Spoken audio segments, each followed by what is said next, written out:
What's up? It's us, the Group 3 of STEM E11B from Rizal University.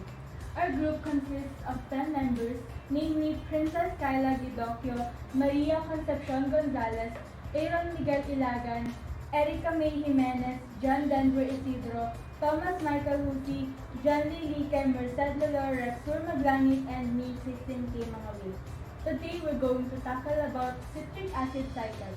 Citric acid cycle is also known as the Krebs cycle or tricarboxylic acid cycle. Citric acid cycle refers to the first molecule that forms during the cycle's reaction citrate, or in its protonated form, citric acid. The overview of the citric acid cycle. This cycle includes 8 major steps. So, Krebs cycle.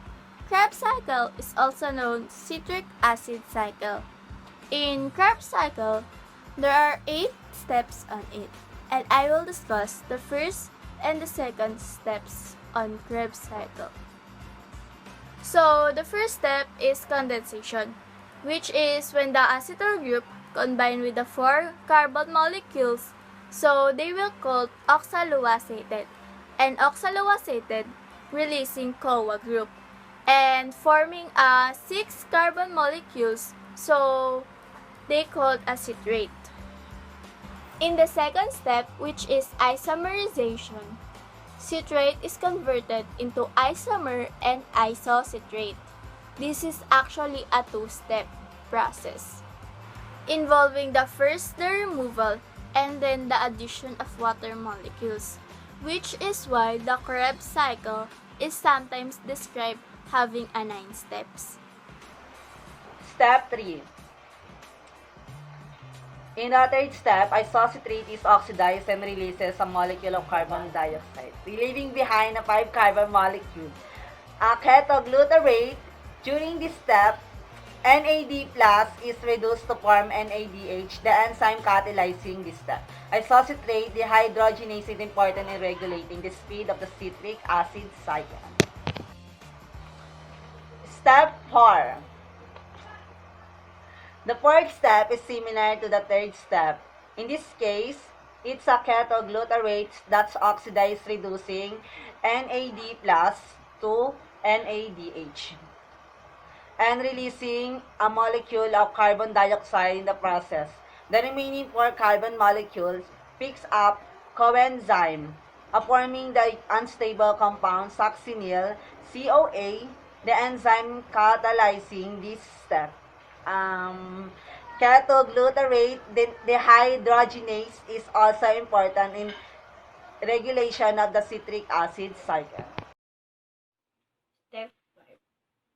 The CoA of succinyl CoA is replaced by phosphate group, which is then transferred to ADP to make ATP. In some cells, GDPs means guanosine diphosphate is used instead ADP forming 2-GTP guanosine triphosphate. As a product, the 4 carbon molecule produced in this step is called succinate. Step 6. Succinate is oxidized, forming from another 4 carbon molecule called fumarate. In this reaction, 2 hydrogen atoms with their electrons are transferred to